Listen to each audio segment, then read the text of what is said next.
What's up, everybody? It's the Casual Five back for another video. Today in this video, I'm going to be taking you guys through all the head coaching new hirings. All the vacancies have been filled. So I'm going to be talking about which ones I think were a good idea, which teams I think have a bright future under these head coaches, and which head coaches I think are going to get fired first and all that. So as always, if you are new to the channel, be sure to subscribe down below for more content like this. If you're new here, basically I just do NFL, NBA, and sometimes I do Marvel content and Star Wars content. So yeah. Let's start off with the first vacancy that's being filled. I'm looking at Lovie Smith on the Texans. Now here's the thing. I do think this was a good hire. I think Lovie Smith is going to be a good head coach for the Houston Texans, but the Houston Texans have more of a problem than just their head coach. We have a problem situation going on, and it's not the head coaching. Lovie Smith, I have a feeling Lovie Smith is just going to be exhausted with too much poverty in this franchise for the next couple of years. I think by year 2, he's probably going to be gone. But if he makes some magic happen and somehow is able to turn around this organization, then so be it. And I'll be very, very surprised. But overall, Lovie Smith to the Texans, I would give it like a B, like a solid B. Moving on, we have Mike McDaniel going to the Miami Dolphins. Now, here's the thing about Mike McDaniel. I think he's either going to be very, very good or very, very bad for the Dolphins. Now, there's a lot of people saying that they like this hire, but they don't like the fact that Brian Flores got fired for it to happen. And I agree. And to be honest, the Dolphins are kind of racist in general. But anyways, that's another conversation for another video. But the Dolphins in general for making this decision, I do think Brian Flores, I'm going to get some heat probably for saying this, but I do think Brian Flores is a teeny tiny bit overrated. When he got fired, everybody was exclaiming like he's like Vince Lombardi or like he's Bill Belichick, he's not, he didn't even lead the Dolphins to the playoffs. He didn't even win them a Super Bowl or anything. Cool down. He's a good coach, but okay. And that's something in general, because I'm kind of confused how Brian Flores doesn't have a job right now, as well as Jim Harbaugh and all these other top tier coaches. I'm looking at these hiring lists, and there's some pretty good names here, but I don't see anything that's wow, you know what I'm saying? So Mike McDaniel, I would say he's the third best hire. I would give him a solid A. Moving on, we have Doug Peterson to the Jaguars, the man who loves ice cream. Here's what I got to say. I feel like this is the place where he needs to go because he has a young quarterback with a lot of potential. But I do have to say this. He has a lot of work to do.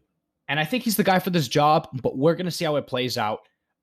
Doug Peterson, I think he has what it takes to lead Jacksonville back to Saxonville. So I would give this a B+ higher, almost an A-, but Doug Peterson's final years of coaching before this, he didn't look as energized. So I would still give it a B+. We're gonna find out. Moving on, we have the Vikings hiring Kevin O'Connell. Now I like this one, and I'm a Packers fan, so it's hard for me to say anything good about the Vikings, but I do have to admit this was a W signing. It's kind of tough because I don't think the Vikings are heading in the right direction. I don't think Kirk Cousins is that guy. He's top 15, but they need an elite, and I mean elite quarterback, because they have too much talent on that roster to not even make it to the playoffs. So Kevin O'Connell, I think he's definitely the Minnesota Vikings offense, no reason to not succeed. So we're going to see how it plays out. And I'm looking forward to watching them play. Not really, but okay, we're going to have to see how it works. Quick intermission, by the way. I'm looking at the NFL awards because all the notifications for it are popping up on my phone right now. Cooper Kupp wins Offensive Player of the Year. No problem with that. Mike Vrabel, AP NFL Coach of the Year. I would probably give it to Zach Taylor there, but Joe Burrow, Comeback Player of the Year. I agree there. Of course, Micah Parsons winning Defensive Rookie of the Year. Jamar Chase for Offensive Rookie of the Year. TJ Watt for Defensive Player of the Year. Hopefully, Rodgers wins MVP, but we're going to find out. Hopefully, by the time I end this video recording, it's going to come out. Look at that. Look at it. You probably can't see what it says, but it says Aaron Rodgers has won AP Most Valuable Award. Let's go. Let's go. That's the greatest to ever do it, baby. Aaron Rodgers for MVP. Let's go. Sorry, this was supposed to be a head coaching video, but I got carried away. That's why he's my favorite player of all time. I got posters around the room of him. Favorite player of all time. But anyways, let's move on to Josh McDaniels being hired by the Las Vegas Raiders. I actually really like this hire. Not a lot of people do, but me personally, the reason why I like it is that this guy has been surrounded by success. People say that he's kind of like the field goal kind of head coach. He settles a lot, and he doesn't really like to be risky and gritty like how the other Raiders head coaches have been in the past. And I agree. Sometimes, that's kind of what the idea is. But sometimes you need to change things up because John Gruden, he's an aggressive head coach. He hasn't been working. And Rich Bisaccia, he's been doing an amazing job of picking up after he's been fired. But Rich Bisaccia is a very aggressive head coach. And, obviously their season ended. And I'm not saying it's Rich Bisacca's fault. But what I'm trying to say is maybe Josh McDaniels could be the answer. Maybe. So I would give this a very average score, just a B- for now. I do feel good about it, though. And if I was a Raiders fan, I would like this move. And it can be the future. So, by the way, he did suck some for the job. I'm not even going to lie. Like, literally in the interview, he was like, by the way, it was a fumble. He literally told the GM and tried to, do a little bit of extra stuff to really land the job. But anyways, yeah, B-. Brian Daboll for the Giants kind of gives me GM vibes, and something about it, like, I kind of like it because he's like a passionate guy, but something about it just, I have a feeling he's just not going to be able to survive New York, and he's not going to be able to survive Daniel Jones. Give it like 1 year, and he's going to be out of here. Or maybe by the end of next season, he's going to be like, okay, I can't handle Daniel Jones. He's probably not going to be able to handle whatever rookie quarterback he's going to have if he decides to replace Daniel Jones. It all depends for the Giants who they pick up in the offseason. If they pick up anybody valuable, if they trade Saquon away, the draft, everything. So I want to see how Brian Daboll executes the offseason before I can judge how he's going to do next year. But overall, I would give this a B- for the Giants. We're going to have to see how it plays out. Next, we have Matt Eberflus getting hired by the Chicago Bears. I'm going to be very honest. Call me biased all you want. I don't think that this is a good hire. Yes, he has a good resume with the Colts defense, and I think he's gonna, probably put the Chicago Bears in the right position defensively wise. But offensively, they needed an offensive-minded head coach.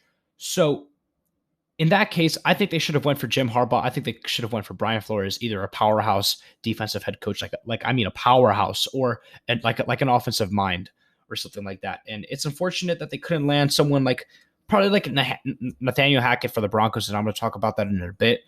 But I do like how the Bears GM, though, is saying that he wants to prioritize the offensive line in free agency, in the draft, in trades, etc. So I think, the Bears are kind of moving in the right direction, but literally all of these hires, they can be up in the air. We don't know. So we'll just have to see how it plays out. Me personally, I would give this a C+. I don't know.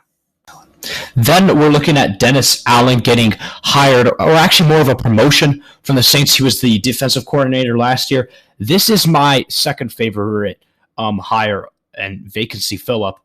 I would give this an A. Straight up, I think that this man and his tenacity is great, and I think he is the man for this job.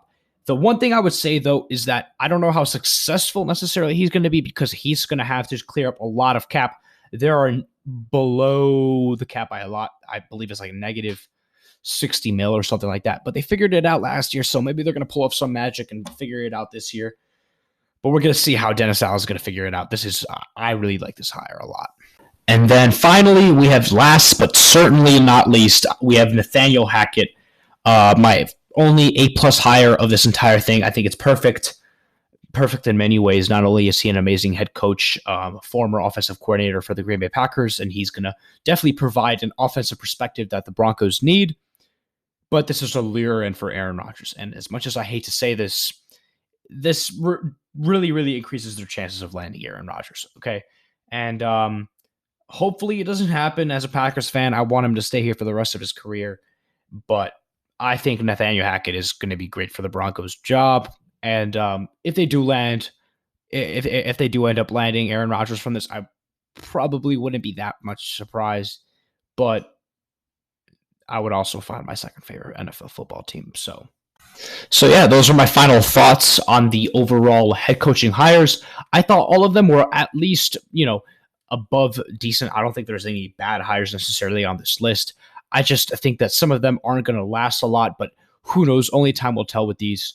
I could be completely wrong or I could be completely right. But anyways, let me know what you guys think down in the comments below. Like and subscribe once again. I'm definitely going to have to be starting to post more here with the Super Bowl coming around. My Super Bowl prediction is going to be coming out later. And then once the offseason hits, I'm going to be talking about basketball a lot, March Madness, the draft, and the list goes on. So thank you so much for watching. Don't forget to subscribe. And I'm out for now. I'll see you guys in the next one. Peace.